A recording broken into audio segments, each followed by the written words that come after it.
بسم الله الرحمن الرحيم. يا أيها الذين آمنوا كتب عليكم الصيام كما كتب على الذين من قبلكم لعلكم تتقون أياما معدودات فمن كان منكم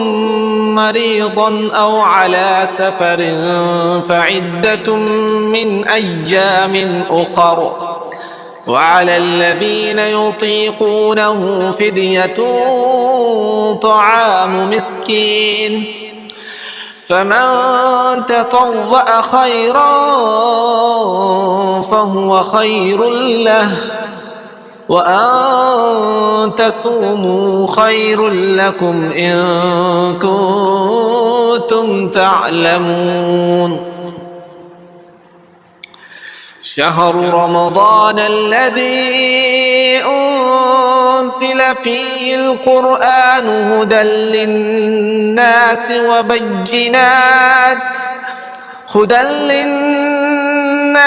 وبينات من الهدى والفرقان فمن شهد منكم الشهر فليصمه ومن كان مريضا أو على سفر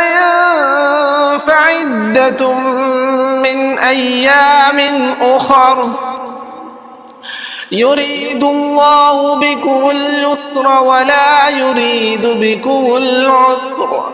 ولتكملوا العدة ولتكبروا الله على ما هداكم ولعلكم تشكرون. وإذا سألك عبادي عني فإني قريب أجيب دعوة الداع إذا دعاني فليستجيبوا لي وليؤمنوا بي لعلهم يرشدون. أحل لكم ليلة الصيام الرفث إلى نسائكم هن لباس لكم وأنتم لباس لهن علم الله أنكم كنتم تختانون أنفسكم فتاب عليكم وعفى عنكم فالآن باشروهن وابتغوا ما كتب الله لكم وكلوا واشربوا حتى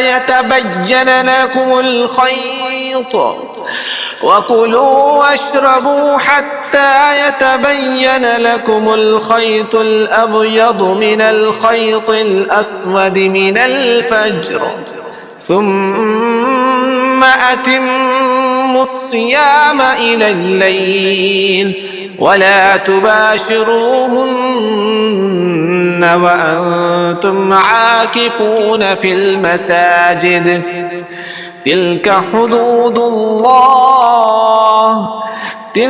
حدود الله فلا تقربوها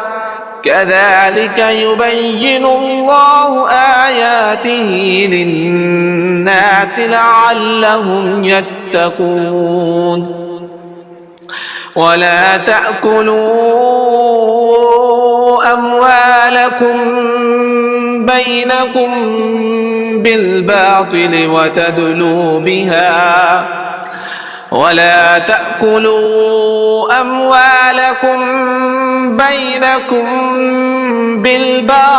وتدلوا بها إلى الحكام لتأكلوا فريقا من أموال الناس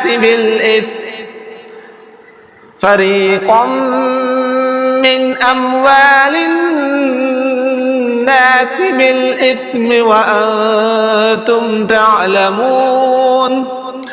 ولا تأكلوا أموالكم بينكم بالباطل وتدلوا بها وتدلوا بها إلى الحكام لتأكلوا فريقا من أموال الناس بالإثم وأنتم تعلمون